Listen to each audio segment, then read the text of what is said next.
الرجيم بسم الله الرحمن الرحيم ولا تقولوا لمن يقتل في سبيل الله أموات بل أحياء ولكن لا تشعرون صدق الله العظيم. محترم بزرگوں، دوستوں اور عزیز ساتھیوں، السلام علیکم ورحمۃ اللہ وبرکاتہ. پروردگار عالم کا لاکھ لاکھ شکر و احسان ہے کہ آج ہم اس دنیا کی سب سے بہترین محفل میں شرکت کر رہے ہیں.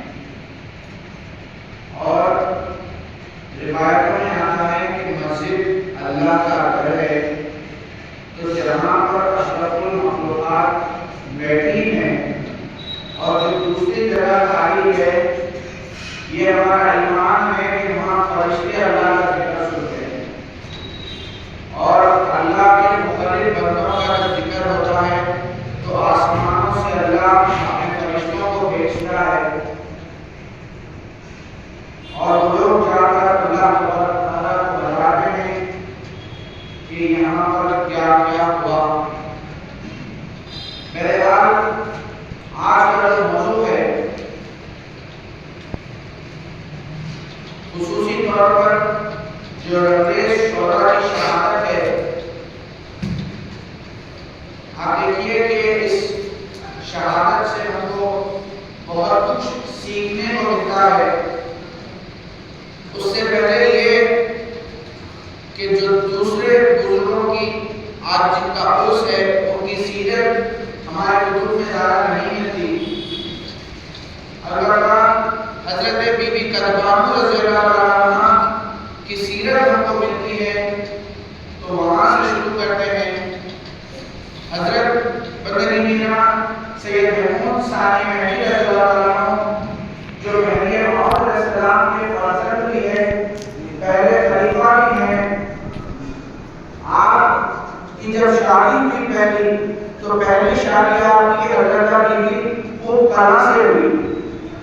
حضرت بی بی خوب کلاں کو ثانی مہدی رضی اللہ عنہ بہت چاہتے تھے، دونوں میں بہت محبت تھی.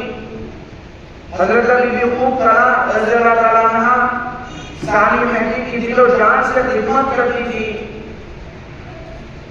اور روایتوں میں آیا ہے، کتابوں میں لکھا گیا ہے کہ حضرت بی بی خوب کلاں رضی اللہ تعالیٰ عنہ ثانی مہدی رضی اللہ عنہ کو اتنا چاہتی کہ اگر یہ باہر جاتے تو آپ سے وقت پوچھ لیتی. شوہر جب باہر جائے تو بیوی وقت پوچھتی کہ آپ کب تک واپس آئیں گے، کہاں پر جائے. یہ سب تفصیلات حضرت بی بی خوب کلاں رضی اللہ عنہ ثانی مہدی رضی اللہ عنہ سے پوچھ لیتی اور ثانی مہدی رضی اللہ عنہ ایک وقت مقررہ بتا کر جاتے کہ میں فلاں وقت تک واپس آ جاؤں گا اور آپ چلے جاتے اپنے کام سے. اب جب وہ وقت قریب آتا ثانی مہدی رضی اللہ عنہ کے گھر کو واپس آنے کا تو حضرت بی بی خوب کلاں رضی اللہ عنہ بے چین ہو جاتی کہ ثانی مہدی رضی اللہ عنہ کا انتظار کرتی، بے چینی سے آپ کا انتظار کرتی، آپ کے کھانے کا خیال رکھتی، آپ عبادت کا خیال رکھتی کہ آپ کب اٹھ کر وضو کریں گے، نماز کے لیے وضو کے لیے پانی گرم کر دیتی، آپ کو کب بھوک لگے گی، فاقے ہوتے تھے. تو جو بھی انتظام ہوتا حضرت بی بی خوب کلاں رضی اللہ عنہ ثانی مہدی کے واسطے آپ انتظام کرنے کی کوشش کرتی، ہر لحاظ سے اپنے شوہر کی خدمت کرتی. اور آپ دیکھیے کہ شوہر کا مقام دین اسلام میں بیوی سے بڑا ہے. دین اسلام میں اللہ تبارک و تعالیٰ نے شریعت محمدیہ میں شوہر کا مقام بڑا رکھا ہے. آج جتنے بیویاں، آج کے جو عورتیں بچیاں ہیں، ان کو یہ سمجھنا چاہیے کہ دین اسلام میں شریعت محمدیہ میں شوہر کا مقام بڑا ہے. آج جو جھگڑے ہو رہے ہیں میاں بیوی میں وہ شروع یہاں سے ہوتے ہیں کہ برابری پر، کہ ہم دونوں برابر ہیں. یہ سوچ غیروں نے ہمارے بچوں کے ذہنوں میں ڈال دی کہ دونوں برابر ہے، شوہر اور بیوی کوئی بھی کم نہیں ہے. لیکن ہمارے اسلام میں ہمارے بزرگوں نے، ہمارے آقا محمد رسول اللہ صلی اللہ علیہ وسلم نے کہا، شوہر کی عظمت بتاتے ہوئے تمام امت محمدیہ کی عورتوں کو کہا کہ اگر خدا کے بعد کسی کو سجدے کا حکم ہوتا تو میں عورت کو حکم دیتا کہ وہ اپنے شوہروں کو سجدہ کرے. یہ مقام ہے شوہر کا. اللہ کے حبیب محمد رسول اللہ صلی اللہ علیہ وسلم نے بتایا، کہا کہ اگر خدا کے بعد کسی کو سجدے کا حکم دیتا تو عورتوں کو دیتا کہ وہ اپنے شوہر کو سجدہ کرے. لیکن آج جو سوچ غیروں نے ہمارے عورتوں پر ڈالی کہ دونوں برابر ہیں، کوئی چھوٹا بڑا نہیں ہے، یہ غیروں کی سوچ ہے.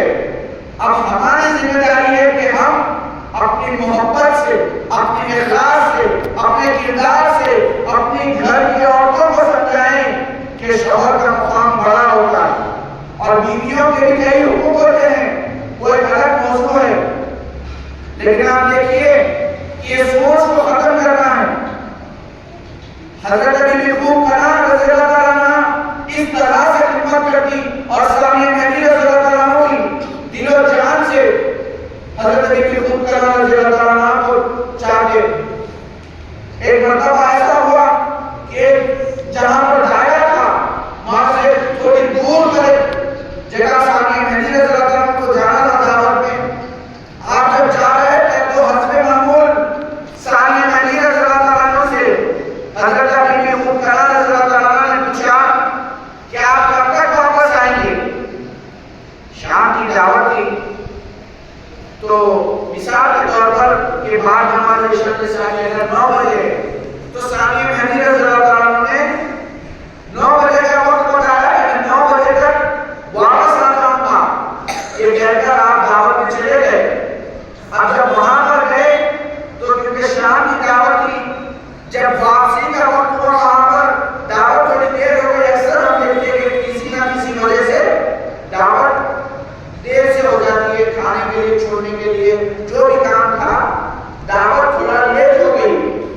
تو ثانیہ مہدی رضی اللہ تعالیٰ عنہ بڑے بے چین ہو گئے کہ میں نے بیوی کو وقت بتا کر آیا ہوں، بیوی انتظار کر رہی ہوگی. پہلے کے دور میں فون وغیرہ نہیں تھا تو آپ بے چین ہو گئے اور کہنے لگے کہ مجھے جانا ہے، بیوی انتظار کر رہی ہے. تو ان لوگوں نے اصرار کیا، ثانیہ مہدی رضی اللہ تعالیٰ عنہ کو کہا، زبردستی آپ کو روک لیا اور کہا کہ راستہ صحیح نہیں ہے، اندھیرا بہت ہے، یہ راستہ رات میں جانے کے لیے ٹھیک نہیں ہے، تو حضرت آپ اللہ واسطے یہیں پر اتریے. ثانیہ مہدی رضی اللہ تعالیٰ عنہ نے بہت کوشش کی جانے کی، لیکن ان لوگوں نے زبردستی ان کو وہاں پر روک دیا. اب جب وقت ہو گیا ثانیہ مہدی رضی اللہ تعالیٰ عنہ کے واپس آنے کا اور آپ وقت مقررہ پر واپس نہ آئے، حضرت بی بی خوب کنا رضی اللہ تعالیٰ عنہ بے چین ہو گئی کہ ثانیہ مہدی رضی اللہ تعالیٰ عنہ وقت بتا کر گئے تھے. پہلے تو کبھی ایسا نہیں ہوا کہ آپ وقت بتا کر گئے اور ابھی تک نہیں آئے. بہت بے چین ہو گئی، اب ٹہلنے لگی. اب وہاں پر دوسری جگہ ثانیہ مہدی رضی اللہ تعالیٰ عنہ بھی بے چین تھے. جیسا تیسا رات گزری، ثانیہ مہدی رضی اللہ تعالیٰ عنہ ہم نے محبت کے قصے بہت سنے، کئی لوگوں کے محبت کے قصے سنے، لیکن ان بزرگان دین میں آپ دیکھیں کہ کیسی محبت تھی.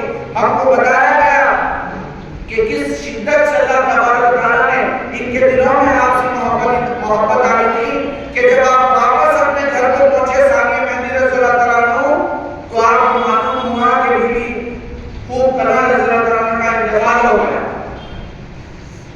آپ بہت آسودہ ہوئے، بہت غمزدہ ہوئے اور پوچھا کہ انتقال کیسا ہوا؟ تو لوگوں نے کہا کہ آپ جو وقت بتا کر گئے تھے وہ وقت پر آپ نہیں پہنچے تو بیوی بے چین ہو گئی اور باہر آ کر ٹہلنے لگی، آپ کا انتظار کرنے لگی، لیکن آپ نہیں پہنچے.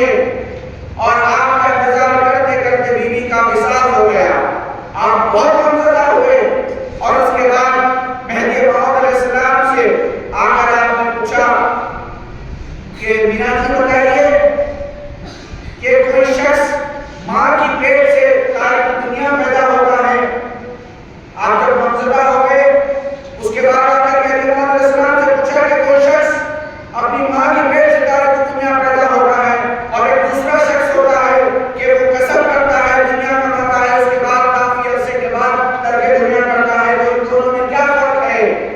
تو میرا مہدی موعود علیہ السلام نے فرمایا کہ ان دونوں میں زمین و آسمان کا فرق ہے، کیونکہ جو جتنا چھوڑے گا وہ اتنا اللہ کے پاس پائے گا۔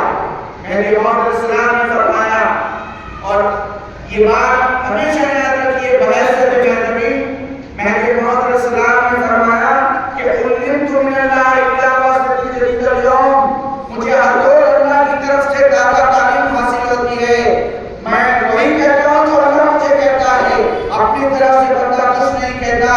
تو آپ تمام سے گزارش ہے کہ کوئی فرمان مہدی سنے تو یہ سوچ کر سنے کہ یہ فرمان خدا ہے۔ اللہ نے آپ کو کہا کہنے کے لیے تو مہدی موعود علیہ السلام نے کہا، مہدی موعود علیہ السلام نے کہا ثانی مہدی صلی اللہ علیہ وسلم کو کہ دونوں میں زمین و آسمان کا فرق ہے، جو جتنا چھوڑے گا وہ اتنا پائے گا۔ جب ثانی مہدی رضی اللہ عنہ نے اجازت طلب کی کسب کی تو مہدی موعود علیہ السلام نے آپ کو اجازت دی اور ثانی مہدی رضی اللہ عنہ کسب کرنے کے لیے دوسرے مقام پر چلے گئے۔ تو وہاں پر جو جانبدار کے پاس آپ گئے تو جانبدار مصدق مہدی تھے، انہوں نے ثانی مہدی رضی اللہ عنہ کے نام پر 2 گاؤں کو اللہ کیا کہہ کر دے دیے، اور وہ گاؤں کی جتنی بھی رقم آتی وہ ثانی مہدی رضی اللہ عنہ کو آتی، اور آپ تمام کی تمام رقم اللہ کے نام میں دے دیتے۔ اب جتنے لوگ یہ بولتے کہ کسب کرنا ہے ثانی مہدی کسب کرے، اب یہ بات پکڑ لیے کہ ثانی مہدی کسب کرے، اب ہم بھی کریں گے، تو آپ کو یہ سمجھنا ضروری ہے کہ ثانی مہدی رضی اللہ عنہ کا کسب کرنے کا مقصد کیا تھا کہ میں زیادہ سے زیادہ اللہ کو پالوں، لیکن آج کسب کرنا شروع کر رہے تو پوری زندگی ختم ہو جائے لیکن ترک دنیا نہیں کر رہے۔ ترک دنیا کب ہو رہی؟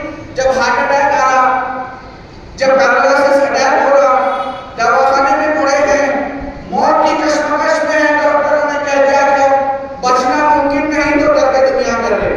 ایسا نہیں ہے، ثانی مہدی رضی اللہ عنہ نے پورا کسب کر کے بتایا کہ حالت اچھی تھی، ہڈے کٹے تھے، اس سے پہلے دنیا کو چھوڑ دیا اور ترک دنیا کر رہا۔ خالی کسب کر کے پوری زندگی نہیں گزارے ثانی مہدی رضی اللہ عنہ، خدا کو پانے کے واسطے کسب شروع کرے تھے، اور اللہ واسطے جو کماتے تھے، محنت کر کے جو کماتے تھے، وہ پورا اللہ خدا میں تقسیم کر دیتے تھے۔ یہ کسب کا اصول تھا ثانی مہدی رضی اللہ عنہ کا، لیکن آج ہم کو ویسا نہیں دیکھا جاتا۔ آج ہم اپنی ذات کے واسطے کماتے، لیکن ثانی مہدی رضی اللہ عنہ ذات خدا کو پانے کے واسطے کسب کرے تھے۔ ہم کو چاہیے کہ اگر ہم ذات کے واسطے بھی کمائیں تو کم از کم یہ سوچیں کہ اس میں سے میں عشور نکالوں گا، اپنے مرشد کو دوں گا، دوسرے فقراء کو دوں گا، دوسرے مسکینوں کو دوں گا، لیکن آج ہم اپنی جیب بھر رہے کسی کو دینے کے لیے راضی نہیں ہوتے۔ ہم کو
السلام سے کہا کہ اے موسیٰ اس کے نصیب میں ہم نے رزق بہت کم رکھا ہے، اس واسطے تھوڑا تھوڑا کر کے دے دو، اس کی عمر لمبی ہے، اس کی عمر لمبی ہے، اس واسطے رزق تھوڑا ہے نصیب میں، ہم تھوڑا تھوڑا کر کے دے دو اس کو۔ اب آگے موسیٰ علیہ السلام اس کو پھر بول دیے کہ اللہ تبارک و تعالیٰ نے جیسا کہہ دیا۔ پھر اس نے ضد کی کہ اے موسیٰ نے تم جا کر بول اللہ سے میرے کو پورا دے دو، جتنا زندگی کا ہے وہ بات کا بات دیکھنی ہے، تو میرے کو پورا دے دو بول اللہ کو۔ موسیٰ علیہ السلام گئے کوئی دور پر جا کر اللہ تبارک و تعالیٰ کو بولے کہ یا اللہ فلاں بندہ بڑا دے دو اس کو جیسا بھی ہے۔ اللہ تبارک و تعالیٰ نے موسیٰ علیہ السلام کی بات سنی، اس کو جو پوری زندگی کا کھانا تھا پورا ایک ہی ٹائم میں دے دیا گیا۔ تھوڑے دن کے بعد موسیٰ علیہ السلام اس کے گھر سے گزرے تو کیا دیکھتے ہیں کہ دوسرے لوگوں کی اس کے گھر کے باہر لائٹ لگی ہوئی ہے، سب جنے کھانا کھائے، انہیں سب کو کھانا پڑتا۔ موسیٰ علیہ السلام پریشان ہو گئے، اس کے نصیب میں کھانا نہیں تھا، اب انہیں سب کو کھانا پڑتا، لمبی لائن لگی ہوئی ہے۔ آگے جو سو اللہ تبارک و تعالیٰ سے کلام کے لیے جا رہے تھے، جا کے بولے اے اللہ میں ایسا ایسا معاملہ دیکھا، آپ نے کہا کہ اس کے نصیب میں کھانا نہیں ہے، انہیں ایک ہی ٹائم میں پورا لے لیا، اس کی عمر لمبی ہے، کھانا نہیں ہے، بولے اب انہیں تو کھانا چھوڑو پورے گاؤں کو انہیں کھانا کھلا، یہ کیا معاملہ ہے؟ تو اللہ تبارک و تعالیٰ نے کہا کہ اے موسیٰ یہ بات جا کر تم اسی بندے سے پوچھو جو دوسروں کو کھانا کھلا رہا ہے۔ تو موسیٰ علیہ السلام آ کر اسے پوچھتے ہیں کہ بتا یہ کیا معاملہ ہے کہ تو دوسروں کو کھانا کھلا رہا؟ تو اس بندے نے کہا کہ اے موسیٰ اللہ سے بڑا وعدے کا پورا کرنے والا کوئی نہیں ہے، یہ ہے نا ہماری کتاب میں۔ موسیٰ علیہ السلام نے کہا کہ ہاں ہے۔ تو اس نے کہا کہ جب اللہ سے بڑا وعدے کا پورا کرنے والا کوئی نہیں ہے تو اسی کتاب میں اللہ نے کہا کہ تم میرے نام پڑھو میں تم کو اور زیادہ دوں گا۔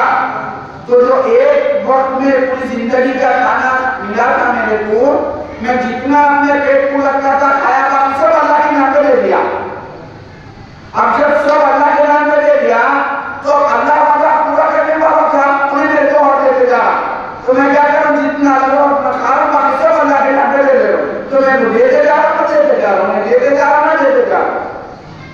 تو ہم کو چاہیے کہ اللہ جو ہم کو نواز رہا اس میں سے ہم خرچ کرنا اللہ کے نام پہ، تبھی اللہ تبارک و تعالیٰ ہمارے کو برکت دیتا۔ بہرحال موضوع بناتے ہیں حضرت بی بی خوب کلام کا انتقال ہوا، ثانیہ مہدی رضی اللہ عنہ کا سب کو گئے، آپ راہ خدا میں سب باتیں چلے جا رہے، ہمارے باتیں چلے جا رہے، ثانیہ مہدی رضی اللہ عنہ۔ اب ایک موقع ایسا آیا کہ دوسرے وہاں کے جو مصدقان مہدی تھے انہوں نے ثانیہ مہدی رضی اللہ عنہ کو دوسری شادی کے لیے راضی کیا کہ آپ دوسرا نکاح کر لیجیے، آپ اتنی محبت کرتے تھے بی بی خوب کلام رضی اللہ عنہ سے کہ آپ دوسری شادی نہیں کر رہے تھے۔ تو لوگوں نے بڑا اصرار کیا، بہت سمجھا رہے کہ ایک وقت کے بعد ثانیہ مہدی رضی اللہ عنہ مان گئے دوسری شادی کرنے کے لیے۔ تو جس جاگیردار کے پاس آپ کام کر رہے تھے ان کی خواہش تھی کہ جیسا کیسا ثانیہ مہدی رضی اللہ عنہ کی شادی میری بیٹی سے ہو جائے۔ ثانیہ مہدی رضی اللہ عنہ آپ دوسری شادی کے لیے راضی ہو گئے، تو انہوں نے ایک شرط رکھی کہ کہا کہ میں تبھی شادی کروں گا جب جو دوسری بیوی سے شادی کرنا ہے وہ بی بی خوب کلام رضی اللہ عنہ کی طرح ہو تو میں شادی کروں گا۔ تو لوگوں نے کہا کہ ہاں، ان کے جو قریب کے تھے انہوں نے کہا کہ ہاں یہ جو دوسری بیوی ہیں وہ ویسے ہی ہیں جیسے بی بی خوب کلام لکھتی ہیں وہ ویسے ہی ہیں۔ بہرحال شادی ہو گئی، جب پہلی رات آئی تو ثانیہ مہدی رضی اللہ عنہ جب پہلی مرتبہ حضرت بی بی کلمانو رضی اللہ عنہ کو دیکھا تو آپ نے دیکھا کہ وہ بی بی خوب کلام کی طرح نہیں ہے، ان کا تھوڑا سا رنگ کم ہے، آپ بالکل بھی ویسی نہیں دکھتی جیسا کہ بی بی خوب کلام دکھتی تھی۔ تو آپ ناراض ہو گئے، ناراض اس بات سے ہو گئے کہ آپ کے آس پاس رہنے والوں نے آپ کو غلط کہا، آپ کے آس پاس رہنے والوں نے آپ کو غلط کہا تھا، یہ تکلیف لے کر آپ واپس پلٹ کر سو گئے۔ تو اللہ کا حکم ہوتا ہے کہ ایسے کہ محمود یہ ہماری غلطی ہے کہ اس سے ناراض نہ ہو، آپ واپس ثانیہ مہدی رضی اللہ عنہ کی کلمانو رضی اللہ عنہ کو آپ نے نکاح میں آپ کو خوشی سے قبول کرتے ہیں کیونکہ اللہ کا حکم تھا۔ ثانیہ مہدی رضی اللہ عنہ کی جب شادی ہو گئی تھی کلمانو رضی اللہ عنہ سے، آپ دیکھیے جب اپنی بیٹی کا انتقال کرتے ہیں نا تو ان کو کیسا اپنی بیٹیوں کی تربیت کرنا چاہیے. جب بیوی کربانو رضی اللہ عنہ کی شادی سے پہلے آپ کے والد محترم نے آپ کو سمجھایا کہ ہم تم کو وہاں پر ملکہ بنا کر نہیں بھیج رہے, تم کو خادمہ بنا کر بھیج رہے, تم جا کر ان کی خدمت کرنا. یہ تربیت دے کر بیوی کربانو رضی اللہ عنہ کو آپ کے والد نے وہاں پر نکاح میں ثانی مہدی رضی اللہ عنہ نے دیا, کہا کہ تم اپنے آپ کو خادمہ سمجھ کر ان کی خدمت کرنا. اب جب یہ سنیے اپنے باپ کی کہ بیٹیاں اپنے باپ سے بہت اٹیچ ہوتی, ان کی ہر بات کو غور سے سنتی, باپ کو بہت جانتی. اب باپ نے سکھایا کہ خدمت کرنا, تم کو خادمہ بنا کر بھیج رہا ہوں. اب اتنی خدمت کرنے لگی آپ ثانی مہدی رضی اللہ عنہ کی ہر لحاظ سے, جیسے بھی خوب کرنا رضی اللہ عنہ کرتی میں سب خدمت کرنے لگی. اب ایک مرتبہ ایسا ہوا کہ ثانی مہدی رضی اللہ عنہ نے پانی کر دیا رات میں, جب تک بیوی کربانو رضی اللہ عنہ پانی لاتی ثانی مہدی رضی اللہ عنہ کی آنکھ لگ گئی, آپ سو گئے. اب بیوی کربانو رضی اللہ عنہ وہیں پر چلے گئے. اب جب ایک رات کا پورا حصہ گزر گیا, حضرت ثانی مہدی رضی اللہ عنہ کی آنکھ کھلی تو کہا کہ بیوی تم پانی کہاں لائی, میں نے تو پانی کب مانگا تھا. تو بیوی کربانو رضی اللہ عنہ کہتی ہیں کہ سرکار میں پانی اس وقت سے لے کر کھڑی ہوں اور انتظار کر رہی ہوں کہ کب آپ کی آنکھ کھلے اور کب آپ کو پانی پلاؤں. ایسی خدمت کرتی تھی آپ. بڑا خوش ہوئے ثانی مہدی رضی اللہ عنہ, کئی بشارتیں دی ان کو, بڑی محبت آپ میں جاگی اور اتنی محبت سے آپ ان کی خدمت کرتی تھی کہ دائرہ مہدویہ میں آپ کی محبت اور خدمت کے چرچے ہونے لگے. اور آج بھی دور مہدویہ میں ایسی محبت تھی بیوی کربانو رضی اللہ عنہ کی ثانی مہدی رضی اللہ عنہ سے. آج بھی دور مہدویہ میں جتنے نکاح ہوتے ہیں نا ان کو دعا دی جاتی ہے اور یہ کہا جاتا ہے کہ آپ نیا دعا بنانا, اس میں ثانی مہدی رضی اللہ عنہ اور بیوی کربانو کے جیسی محبت اللہ کرتا ہے. میاں جانتے تھے پوچھوا نکاح پڑھائے تو دعا کرتے کہ ایسی محبت اس جوڑے میں اللہ تعالیٰ دے کہ جیسا ثانی مہدی اور بیوی کربانو میں تھی, ایسی محبت آپ کرتی تھی ثانی مہدی رضی اللہ عنہ. تو ہم کو سمجھنا چاہیے, آج ماں باپ کی ذمہ داری ہے کہ اپنی بیٹیوں کو سمجھائیں کہ دونوں برابر نہیں ہیں, اسلام میں شوہر کا مقام بڑا ہے.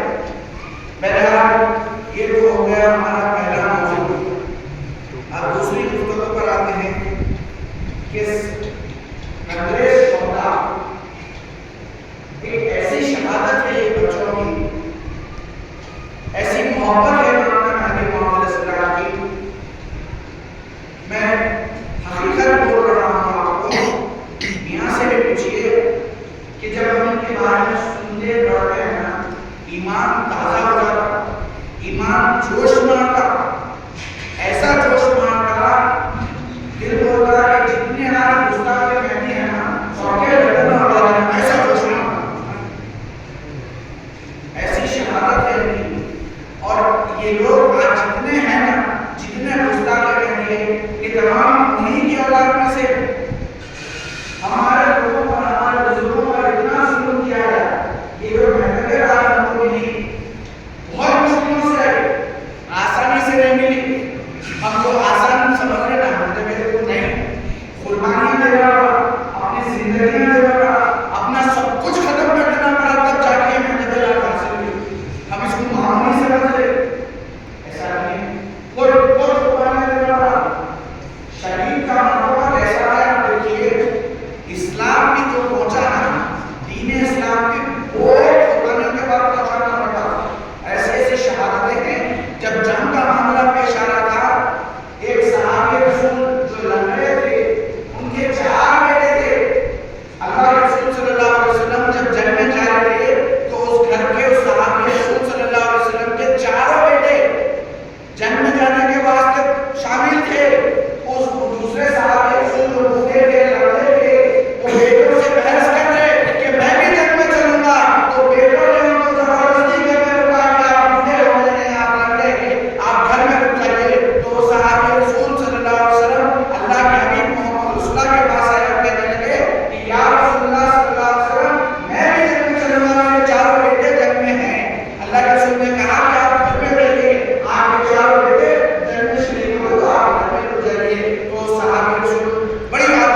اللہ تبارک و تعالیٰ جیسا ہی وہ شہید ہوتا ہے اللہ کی راہ میں اس کا خون کا ہزار لکھنے سے پہلے اللہ اس کو پرتکار کرا دیتا ہے. تو اب وہ صحابی سن گئے اور اللہ کی راہ میں اس غزوے میں آپ شہید ہو گئے. آپ کے 4 بیٹے بھی تھے وہاں پر. بہرحال بتانا یہ ہے کہ شہید کو اللہ تبارک و تعالیٰ نے قرآن میں جیسا کہا کہ بلا تکونوا ممن یقتل فی سبیل اللہ اموات بل احیاء ولکن لا تشعرون کہ تم لوگ شہید کو مردہ نہ سمجھو، وہ زندہ ہے، وہ زندہ ثابت ہے، اللہ کی طرف سے ان کو رزق ملتا ہے، تم میں اتنا شعور نہیں ہے کہ تم ان کو دیکھ سکو. وہ شہید زندہ ہے، شہید زندہ ہے. تو ہمارے میں اتنا شعور نہیں ہے لیکن ہمارا ایمان ہے کہ آج ہمارے شہداء ہم کو دیکھ رہے ہیں، آج ہمارے شہداء ہم کو دیکھ رہے ہیں، ہماری حقیقت اور ہماری محبت کو بھی دیکھ رہے ہیں کیونکہ وہ زندہ ہے. اللہ کا حکم ہے کہ شہید کو مردہ نہ کھاؤ. ہمارا ایمان کہ وہ ہماری محبت کو دیکھ رہے ہیں. بہرحال اللہ تبارک و تعالیٰ نے شہید فرحان خان کو مرتبہ رکھا جو اللہ کی راہ میں شہید ہوتا ہے. اور شہید کے بارے میں ایسا آیا کہ جب شہید مر کر اللہ کے پاس جائے گا روز قیامت میں اللہ پوچھے گا، جب جنت میں ڈال دے گا، اعلیٰ سے اعلیٰ مقام دے دے گا تو شہید کو اللہ پوچھے گا کہ بتا ہے میرے بندے تیرے کو اور کیا چاہیے؟ تو دنیا کے سب لوگ کچھ نہ کچھ مانگیں گے لیکن شہید یہ بولے گا کہ اے اللہ جو تیری راہ میں شہید ہونے کا مزہ ہے نا وہ میرے کو پھر سے ہونا تو پھر سے زندہ کر تو پھر سے جاؤں گا شہید ہو جاؤں گا. سبحان اللہ سبحان. اور روایتوں میں آتا ہے ہم بکرے کو کاٹ کے مرغی کو کاٹ کے جو دیکھتے ہوئے تڑپتا، ہر کسی کو تکلیف ہوتی ہے، ہمارے کو مار لگے تو تکلیف ہوتی، کوئی غیر ملکی کسی کو مار کو تکلیف ہوتی نا. لیکن شہید کے بارے میں آتا ہے جب کوئی شخص اللہ کی راہ میں شہید ہوتا ہے اور اس پر جو وار ہوتا ہے نا، ہمارے کو چونٹی کاٹا تو چونٹی کاٹے تو جتنی تکلیف ہوتی نا اتنی بھی تکلیف شہید کو نہیں ہوتی. ویسی طاقت اللہ شہیدوں کو دیتا ہے. چونٹی کاٹے تو جتنا محسوس ہوتا ہے اتنی بھی تکلیف شہیدوں کو محسوس نہیں ہوتی. وہ اللہ کی راہ میں شہید ہوتا ہے تو شہیدوں کا بڑا مقام پڑ رہا ہے. آپ دیکھیے اللہ کے رسول صلی اللہ علیہ وسلم کے پاس بھی کافی صحابہ کرام نے اپنی جانوں کو قربان کیا. کئی جنگوں کا معاملہ پیش آیا، کئی ماؤں نے اپنے بچوں کو نام رسول پر قربان کر دیا. کئی بچوں کو ایک دعوت میں گئے، 2 بچے کھیلتے کھیلتے اللہ کے رسول صلی اللہ علیہ وسلم کی دعوت تھی. ایک صحابی رسول کے پاس اللہ کے رسول صلی اللہ علیہ وسلم آنے سے پہلے 2 بچے شہید ہو گئے. ایک ماں دعوت کا انتظار کر رہی تھی تو 2 بھائی جو چھوٹے تھے، ایک بھائی نے دیکھا کہ باپ نے بکرے کو کیسے ذبح کیا. وہ دیکھ کر بڑے بھائی نے چھوٹے بھائی سے کہا کہ آؤ میں تمہیں بتاتا ہوں کہ بکرے کو کیسے ذبح کرتے ہیں.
آپ دیکھیے آج کا دور بہت آسان ہے، آج کوئی کسی کو خبر نہیں کر سکتا، آسانی سے مان نہیں سکتا، لیکن پہلے نہیں تھا، کوئی بھی کسی کو بھی کہیں بھی سرخلم کر سکتا تھا۔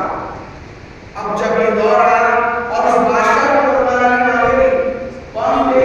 ہر دور میں اب یہ 600 سال پورے ہو رہے ہیں نبی اسلام کی ولادت کو، 600 سال سے ہمارے سب سے بڑے دشمن کون ہے آپ کو معلوم؟ یہ عام غیر مذہبی نہیں ہے، علماء ہمارے دشمن نہیں ہیں۔ ان لوگوں کے جو بڑے ہیں نا علماء، جو دنیا کا علماء، جو دنیا کو چاہتے، دنیا اپنی زندگی سب کچھ سمجھتے، یہ علماء ہمارے سب سے بڑے دشمن۔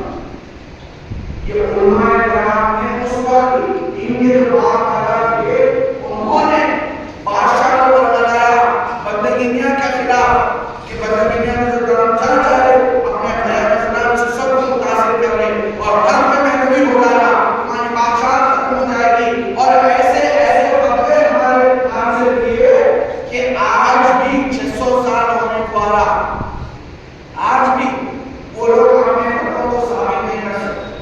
جب وہ فتوے آج کے ان کی جو کارنشین ہے نا، ان کو بتایا تو لوگ پریشان ہو جا رہے، کیسے فتوے ہمارے بڑے نہیں ہوئے، ایسے فتوے کہ ایک مہدوی کو مارنا 7 حج کا ثواب، ایک مہدوی کو مارنا حج اسود کو 2 سال میں مل جائے، ایسے ایسے فتوے نا مہدوی کو دیے گئے۔ اب تمام جو عام رجا کی عام لوگ کے سب دشمنوں کے آج بھی یقین جانیے آپ، میرے عمر 25 سال ہے جب میں کالج میں پڑھتا تھا اور کبھی بھی ہم دوسرے غیر مہدوی جو دوست ہوتے ہیں ہمارے ان سے ملو آپ، ان لوگوں کے ذہنوں میں ہمارے تعلق سے غلط بتایا ہے، یہ دور کرے یہ علماء کرے، ان کے مسجد کے امام کرے، ہمارے تعلق سے غلط بتائے، ان کو جب دوست بنا کر کو سمجھایا جاتا ہے نا، آپ ان سے پوچھئے کہ انہوں نے کہا وہ غیر مہدوی دوستوں کا یہ کہنا ہے کہ ہمارے کو ہمارے بڑے تمہارے بارے میں ایسا کرے، تمہارے مسجد میں محمد رسول نہیں ہوتا، تم لوگوں کا کلمہ الگ ہوتا، تم لوگوں کی نماز الگ ہوتی، تم لوگ خبر میں دفن کرتے وقت ایسا پڑھتے، تم لوگ اللہ کے رسول صلی اللہ علیہ وسلم کو برابر خاتم النبیین نہیں مانتے، تمہاری قرآن الگ ہے، تمہارا کلمہ الگ ہے، تمہارا یہ الگ ہے، ہمارے کو مسلمان ہی نہیں سمجھتے۔ یہ کون کرے؟ یہ علماء کرے، ان کی غلطی نہیں ہے۔ آپ ان سے بیٹھو محبت سے بات کرو، سمجھاؤ، معلوم ہوتا ہوں بولتے ہیں ان کا بھائی لے جاؤ آپ دوست کہ تم لوگ سچے مسلمان ہیں، تم لوگ سچے مسلمان ہیں، تم لوگ سچے عاشق رسول ہیں، تم لوگ سچے عاشق خدا ہو۔ مہدی موعود نے کہا کہ بندہ عاشقوں میں مذہب لایا ہے، بندہ عاشقوں میں مذہب لایا ہے۔ اب جب بات عشق کی آئی ان کو یہ عشق کے معاملات سمجھ میں نہیں آتے، کو جب عشق ہو جاتا نا تو اس عاشق معشوق جب کسی سے عشق کرتا تو عشق میں سب کچھ ہوتا ہے، جو انہوں نے سوچتا ہم اللہ تبارک تعالیٰ کے عاشق ہیں تو ہم کرے بنا کرتے تو ان کو تکلیف ہوتی۔ صحیح بول رہے ہیں، بچے بیٹھے ہیں، ہم کو بتایا گیا کہ ہمارا مذہب عاشقوں کا مذہب ہے۔ ہم جب تھوڑے تھوڑے بڑے ہوئے ہمارا معلوم ہوا، ہم کئی مرحلوں سے گزرے تو ہم جب بتائیں نا کہ ہمارا مذہب ایسا، ہم تسبیح پڑھتے، ہمارا کلمہ الگ نہیں ہے، ہمارا قرآن الگ نہیں ہے، ہمارا فرقہ الگ نہیں ہے، ہمارا کعبہ الگ نہیں ہے، ہمارا رسول الگ نہیں ہے۔ جب ہم نے سب کو بتایا تو لوگوں نے گواہی دی کہ آپ سچے مسلمان ہیں، آپ سچے عاشق رسول ہیں، آپ لوگ سچے عاشق خدا ہیں، یہ ہم کو بتایا گیا۔ وہ لوگ گواہی دیتے ہیں، کئی ایسی باتیں ہوتی ہیں باہر جو مشکل تک نہیں پہنچتی، جو باہر بیٹھتے ہیں تو ان کو معلوم ہے کہ باہر والے ہمارے بارے میں کیا کیا بولتے ہیں، علماء بھڑکاتے ہیں ان کو، ان کا قصور نہیں ہے۔ بہرحال اس وقت بھی یہی تھا کہ علماء نے بادشاہ وقت کو بڑھایا بدنگیاں کے تعلق سے، تو بادشاہ نے حکم دے دیا خطر کا۔ اب تمام سپاہی بادشاہ کے نکلے اور اعلان کرنے لگے، اس پس منظر کو اپنے ذہن میں کھینچیے، سوچیے انسان کے جسم میں سب سے طاقتور چیز اس